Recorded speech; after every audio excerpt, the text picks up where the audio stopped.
لگی ہوئی ہے جو مالدار خندہ تھا، جو مالدار لپھنگا تھا، جس کی نیت اس لڑکی پہ خراب ہو چکی تھی. کہا کیا بات ہے؟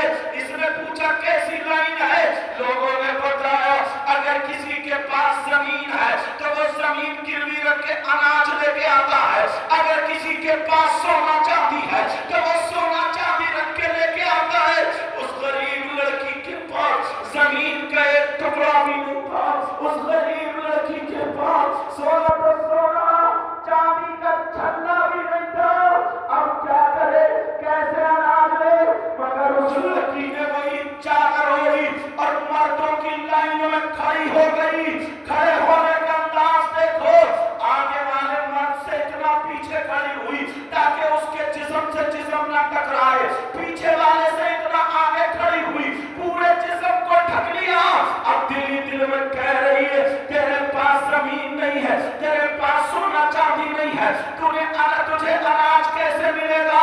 تو اس کا جواب ملتا ہے ارے تو سیدہ فاطمہ کا واسطہ دینا، نبی کے بچوں کا واسطہ دینا، کربلا والوں کا واسطہ دینا، پنجاب پاک کا واسطہ دینا، ہو سکتا ہے اس ظالم کو رحم آ جائے. اللہ اللہ.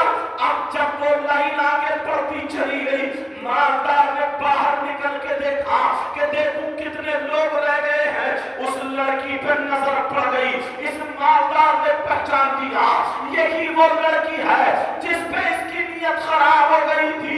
اس نے 4 گنڈوں کو بلایا اور بلانے کے بعد کہا جاؤ اس لڑکی کو پکڑ کے میرے کمرے میں لے کے آؤ. وہ کہنے لگے حضور وہ لڑکی ہے. کہا جی جی وہ لڑکی ہے، جاؤ پکڑ کے لے کے آؤ.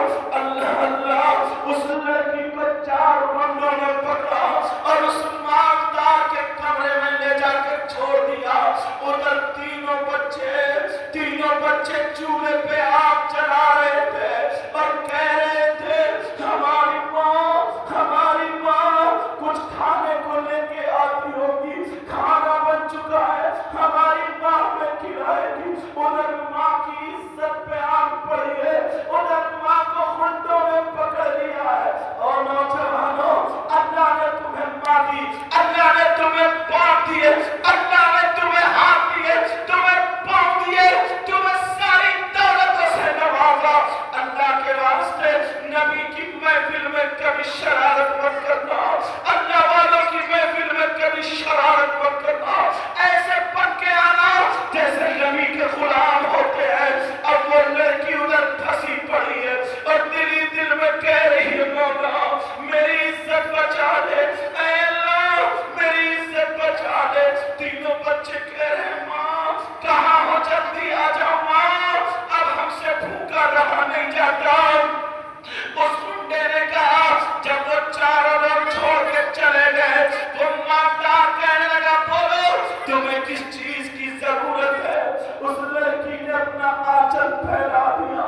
میرے چھوٹے چھوٹے بچے 3 دن سے بھوکے ہیں اور وہ میں پتھر ڈال کے آئی ہوں ہانڈی میں. وہ سمجھ رہے کھانا پک رہا ہے، بھرم نہ کھل جائے اس ماں کا. تجھے اللہ نے دولت دی ہے، تھوڑا اناج دے دے، میرے بچوں کی جان بچا لے. مگر اس کے سر پہ پھر وہی شیطان سوار ہو چکا تھا، اس کے سر پہ پھر وہی شیطان سوار. اس نے کہا او لڑکی میں تیرے بچوں کی جان بچا لوں گا، میں تیرے بچوں کو کھانے کے لیے دے دوں گا، مگر تم میرا کہنا مان لے. اس نے کیا کہا ہوگا آپ سمجھ گئے ہوگے.